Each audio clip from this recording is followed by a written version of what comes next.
আসসালামু আলাইকুম। আশা করি সবাই ভালো আছেন। আমিও আল্লাহর রহমতে ভালো আছি। আজকে আমি গোশ রান্না করব আলু দিয়ে, আর সাথে চাউলের রুটি। আশা করি আপনাদের ভালো লাগবে, সাথে থাকুন। দেখেন আমি কিভাবে রান্না করি।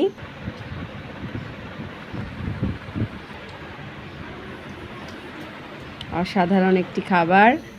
আমি এখানে গরুর মাংস নিয়েছি, আর সাথে নিয়েছি আলু। আমাদের বাসায় ম্যাচ ছিল, যখন দেখতাম অনেক আলু কেটে গরুর মাংস দিয়ে রান্না করতো। মেসে অনেক ছেলে, তবে আজকে মনে হলো যে ওইভাবে একটু রান্না করে দেখি কেমন লাগে। আসলে খেতে মাশাল্লাহ হয়েছে। আমি তেল দিয়ে দিলাম, তেলের ভিতরে দিয়ে দেবো পেঁয়াজ কুচি। পেঁয়াজ একটু নাড়াচাড়া করে আমি গরম মশলা দিয়ে দিব।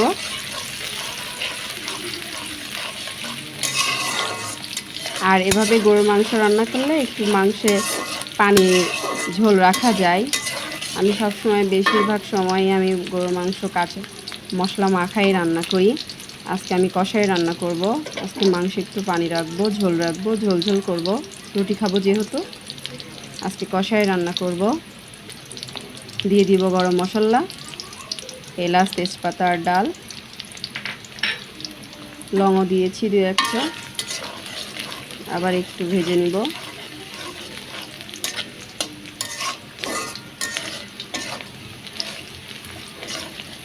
এভাবে রান্না করলে চাউলের রুটি দিয়ে গরুর মাংসের ঝোল খুব ভালো লাগে।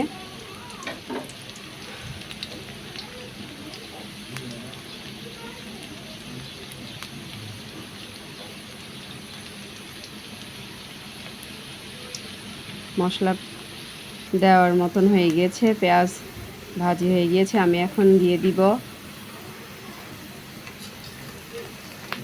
জিরা বাটা, দিয়ে দিব আদা বাটা, দিয়ে দিব রসুন বাটা, পেঁয়াজ বাটা, আর দিব কাঁচামরিচ বাটা।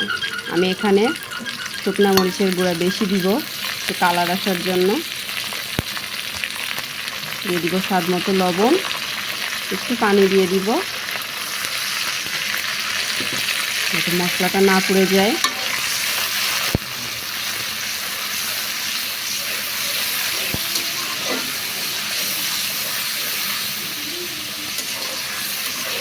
যারা আমার চ্যানেলে নতুন, অবশ্যই আমার চ্যানেলটিকে সাবস্ক্রাইব করবেন প্লিজ। আমি এখন দিয়ে দিব হলুদের গুঁড়া 2 চা চামচ, ঝালের গুঁড়াও আমি 2 চা চামচই দিব, একটু বেশি ঝাল দিব। আর 1 চা চামচ ধনিয়া গুঁড়া দিব।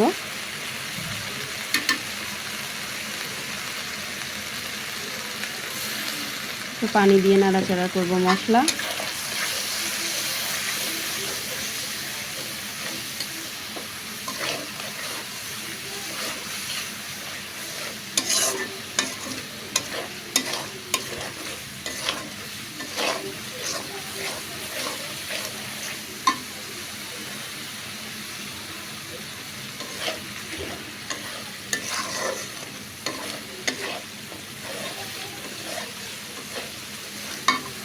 একটু বেশি করে মশলা ভেজে নিব।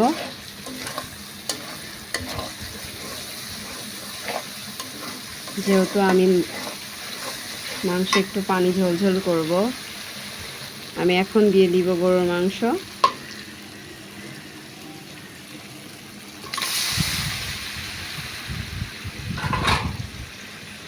আমি গরুর মাংসের মধ্যে একটু বড় বড় টুকরা করে 2-1টা পেঁয়াজ দিয়েছি, দেখাতে আমার খেয়াল নাই।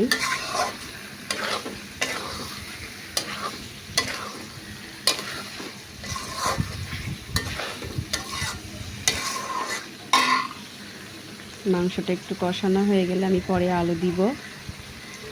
মাংসটাকে একটু ভালো করে কষায় নিব।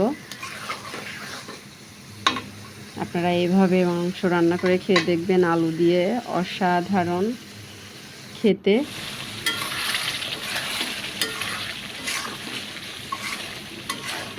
দেখেন মাংসটা অনেক সুন্দর কষানো হয়েছে। মশলা থেকেও দেখেন কত সুন্দর একটা তেল তেল একটা ভাব চলে আসছে।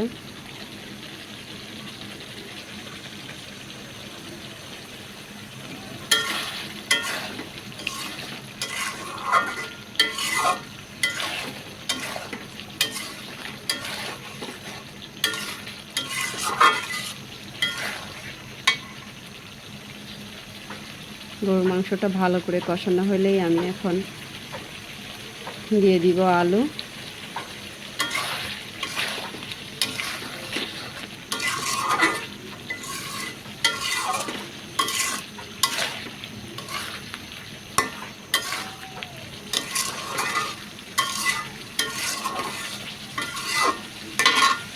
আমি এখন আলুগুলা দিয়ে দিব।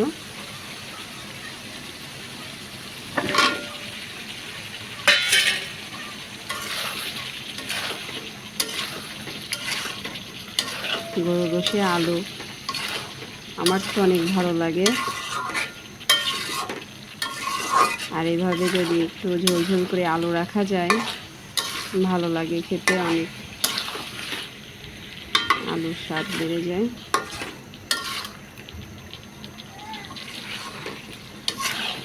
আপনারা অবশ্যই আলু দিয়ে এভাবে গরুর মাংস রান্না করে খেয়ে দেখবেন, আশা করি আপনাদের ভালো লাগবে।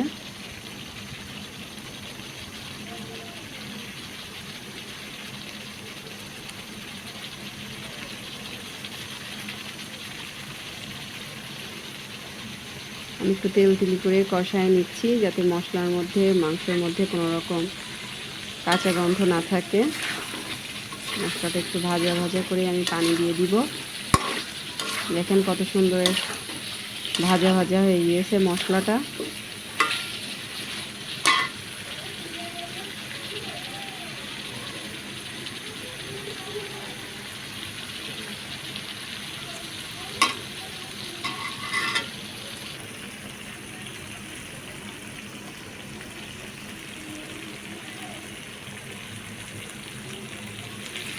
পানি দিয়ে দিব।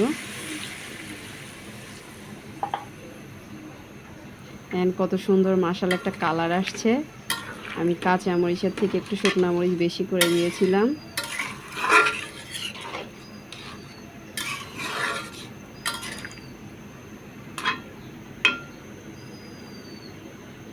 আমার পানি দেওয়া শেষ।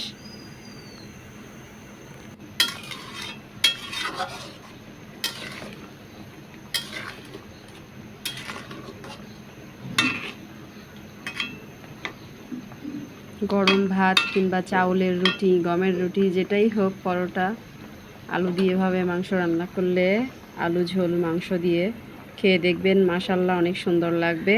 আমি এখন দিয়ে দিব ভেজে রাখছিলাম এলাচের ফল আর জিরা, ভাজিটা দিয়ে দিলাম গুঁড়া।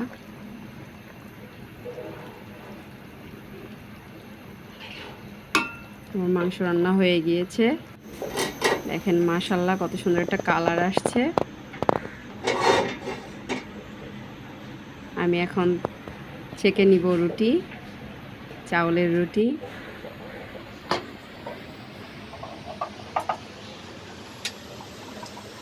আপনারা এভাবে গরুর মাংস আলু দিয়ে রান্না করে চাউলের রুটি দিয়ে খেয়ে দেখবেন, অসাধারণ।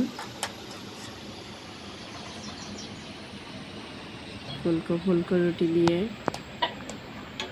খাবেন, আশা করি আপনাদের ভালো লাগবে। আমাদের তো অনেক ভালো লাগে, বিশেষ করে আমার ছেলের এইসব খাবারগুলো খুব পছন্দ। তার মানুষ ছোট, পছন্দ বড় মানুষের মতো।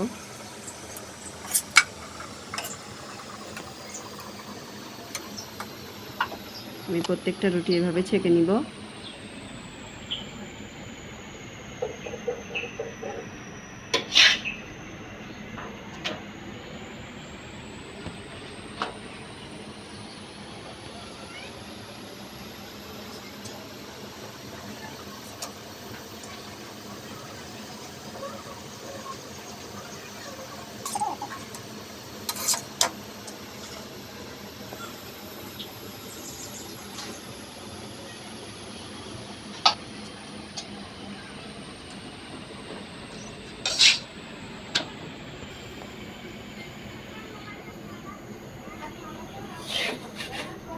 আমার প্রত্যেকটা রুটি দেখেন কত সুন্দর ফুলছে। রুটি আসলে যখন ছানা হয় আর কি, কাড়ার মধ্যেই সব। আমি এখন একটা প্লেটে তরকারি কিছু তুলে নিব, মাংস আর আলু একটু ঝোল নিব। আজকে আমি আর আমার ছেলে খাবো। আমার ছেলে বলছে মা নিয়ে আসো খাই।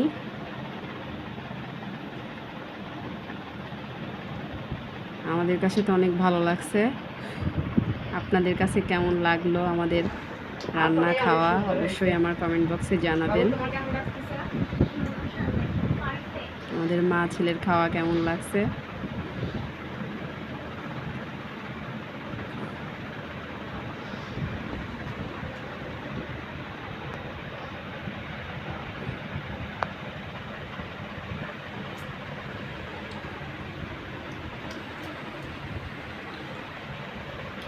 অনেক স্বাদ হয়েছে। আপনারা আশা করি এভাবে বাসায় তৈরি করে খাবেন।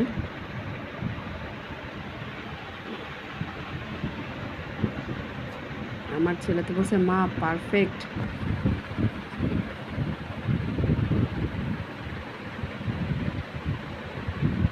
সবাই ভালো থাকবেন, সুস্থ থাকবেন। আল্লাহ হাফেজ।